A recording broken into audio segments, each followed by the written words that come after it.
আসসালামু আলাইকুম। আমি ডাক্তার মুশফিকুর রহমান, নাক কান গলা বিশেষজ্ঞ সার্জন। গতকালকে সিঙ্গাপুরে এসেছি নাক কান গলা সার্জারি বিষয়ক একটি কর্মশালার জন্য। সিঙ্গাপুর এয়ারপোর্টের খুব সন্নিকটেই যে চাঙ্গি জেনারেল হসপিটাল, এখানে বিশেষ সর্বাধুনিক অপারেশন এবং বিশেষ সর্বাধুনিক চিকিৎসা করা হয়। এখানে আমি মূলত এসেছি যে নাক কান গলা বিষয়ক যে সাইনাস সার্জারি আছে, নাক কান গলার সাইনাস এবং পলিপ এবং নাক কান গলা বিভিন্ন ধরনের টিউমারের যে আধুনিক যে চিকিৎসা, শল্য চিকিৎসা এবং সার্জারি আছে, সেগুলোর উপর উচ্চতর প্রশিক্ষণের জন্য।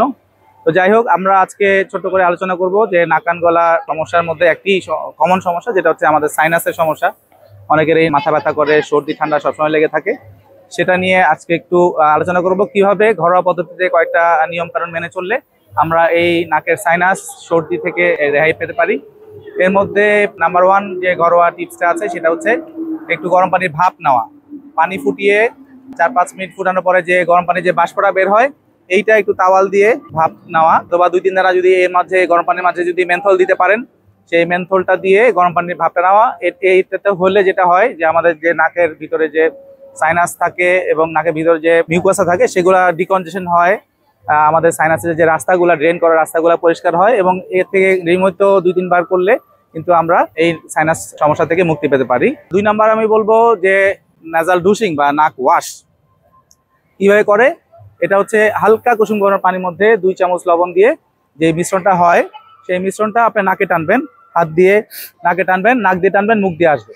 এটা করলেও কিন্তু একইভাবে নাকের ভিতরে যে মিউকাসা আছে, এই মিউকাসাগুলা ডিকনজেশন হয়, নাকের ভিতরে যে সাইনাসগুলা যে রাস্তাগুলা পরিষ্কার হয়ে যায়, এবং নাকের ভিতরে যে আমাদের প্রদাহ এবং সাইনাস আছে সেগুলা কিন্তু সহজভাবেই ড্রেন হয়ে যায়।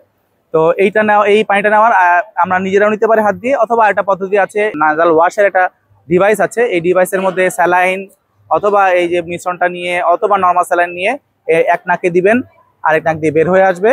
এই যে ছবিতে দেখতে পাচ্ছেন, এই ছবির মাধ্যমে আমরা কিন্তু নাক ওয়াশ করতে পারি। নিয়মিত এই টিপসগুলো মেনে চললে আপনারা কিন্তু নাকের সাইনাস থেকে অনেকাংশে বেঁচে থাকতে পারেন।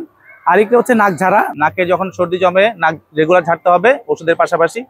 নাক ঝাড়া এক নাক, আমরা বলবো এক নাক ঝাড়তে হবে। 2 নাক কোনো সময় একসাথে ঝাড়বেন না, এক নাক করে নাক ঝেড়ে নাক পরিষ্কার রাখতে হবে। তো এই ঘরোয়া পদ্ধতিগুলো যদি মেনে চলতে পারেন, অনেকাংশেই সাইনাসের সমস্যা, সর্দির সমস্যা থেকে আপনারা মুক্তি পেতে পারেন। এরপরেও যদি মাথা ব্যথা থেকে থাকে, এরপর যদি নাক বন্ধ হয়ে যায়, সর্দি থাকে, এবং সর্দি যদি খুব গাঢ় হয়ে যায়, এবং নাকের সর্দির সাথে যদি রক্ত আসে, তাহলে কিন্তু অবশ্যই একজন নাক কান গলা বিশেষজ্ঞের সাথে যোগাযোগ করে আপনাদের চিকিৎসা নিতে হবে। তো আশা করি ভালো থাকবেন।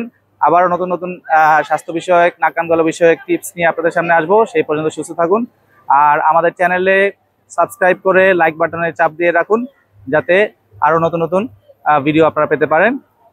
তো আজকে এই পর্যন্তই, ধন্যবাদ। আসসালাম।